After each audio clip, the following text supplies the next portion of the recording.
In this video, we will explain another problem on equimolar counter diffusion. So you can take down this problem in your notebook. I will explain the problem in the next slide. This is a distillation column. At the bottom, it contains a mixture of liquid, and above the liquid column, it contains a vapor mixture. Vapor mixture contains toluene and benzene. Liquid mixture also contains the same components, that is toluene and benzene. Here, in distillation, equimolar counter diffusion will occur. That means, from the two liquids here, one fluid will vaporize and become vapor. It joins here. The other fluid, it will move into the liquid phase.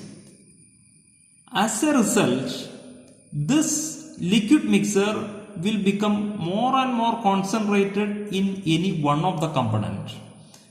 And this vapor also will become more and more concentrated in one of the component, which is diffusing from the liquid to the vapor phase. അതായത് ഏതെങ്കിലും ഒരു liquid vaporise ചെയ്യും. അപ്പോൾ ഏത് ലിക്വിഡാണോ ഇതിൽ നിന്ന് മുകളിലേക്ക് vaporise ചെയ്ത് പോണത് അതിൻ്റെ കോൺസെൻട്രേഷൻ ഇതിനകത്ത് കുറയും. അറ്റ് ദ സെയിം ടൈം മറ്റേ ലിക്വിഡ് വേപ്പർ ഫോമിൽ നിന്ന് ഇങ്ങോട്ട് മൂവ് ചെയ്യും. ഇതിനകത്ത് അതിൻ്റെ കോൺസെൻട്രേഷൻ കൂടുകയും ചെയ്യും. അതായത് ഏതെങ്കിലും ഒരു ലിക്വിഡിൻ്റെ കോൺസെൻട്രേഷൻ ഡിസ്റ്റിലേഷൻ കഴിയുമ്പോഴത്തേക്ക് ഭയങ്കരമായിട്ട് കൂടിയിരിക്കും, ഓർ തിയറിറ്റിക്കലി ഫുള്ളി സെപ്പറേറ്റഡ് ആയിരിക്കും. ഒന്നല്ലെങ്കിൽ ടൊളുവിൻ മാത്രം ലിക്വിഡായിട്ട് തീരുകയും ബെൻസിൻ മാത്രം വേപ്പറായിട്ട് മാറുകയും ചെയ്തിട്ടുണ്ടാവും at the end of the distillation process. And that happens by the equimolar counter diffusion. That is the problem. Here we have to calculate what is the rate at which the toluene is vaporizing, or which component is vaporizing at what rate, and which vapor is condensing and at what rate. That is the problem.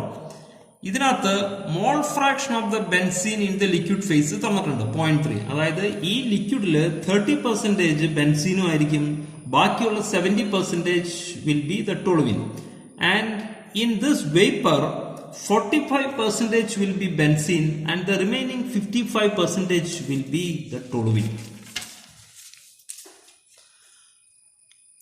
At the same time, the partial pressure of the toluene is given at the liquid surface. That is just above the liquid surface. It contains saturated vapors of toluene as well as benzene. What is the partial pressure of toluene at the just above the liquid phase? It is given as 70 kilonewton per meter square. Now the diffusion coefficient is also given. Now n dot A by A equal to minus DAB divided by DAB into 1 divided by RT into dPA divided by dy. This equation is available in the data book, page number 174. So we should know how to apply this equation, that's all. Diffusion coefficient, it is given. R, no, we know that. Temperature is the absolute temperature. dPA and dy.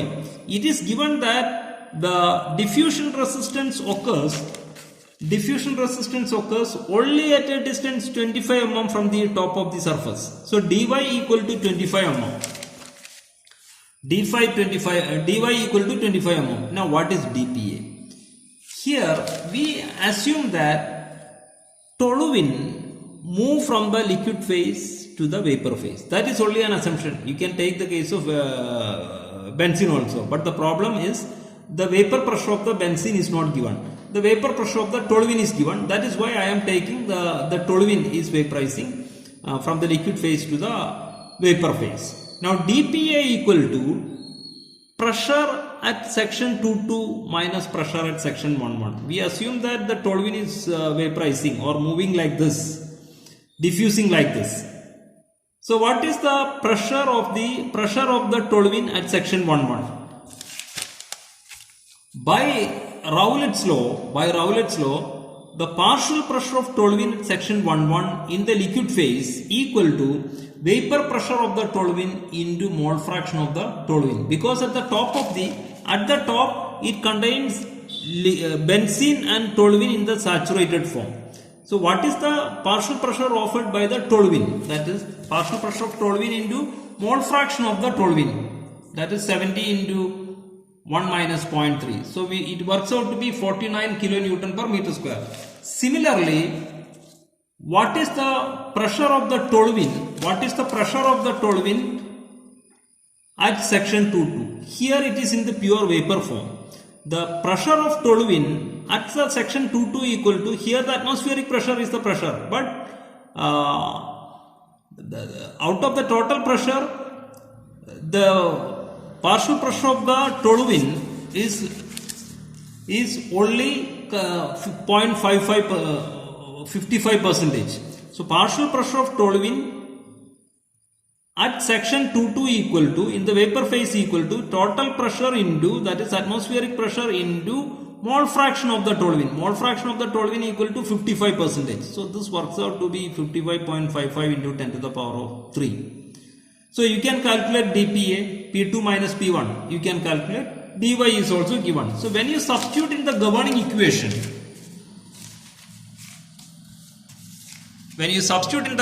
equation, you will be getting n dot A by A equal to minus 4.22 into 10 to the power of minus 5 kilogram mole per second meter square.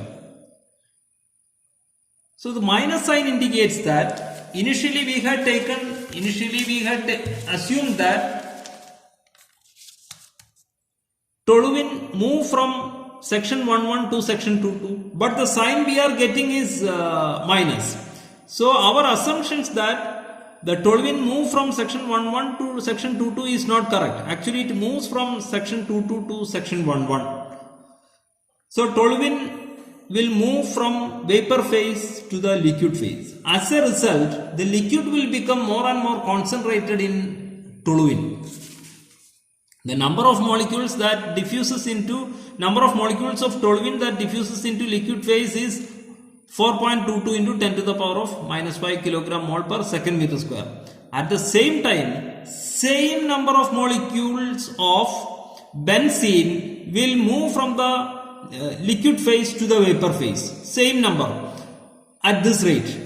Because as the definition of the equimolar counter diffusion, the number of molecules that is diffusing into each side is the same. So the number of molecules of benzene that diffusing into the vapor phase equal to this much. As a result, the liquid will become more and more concentrated in toluene and the vapor will become more and more concentrated in benzene.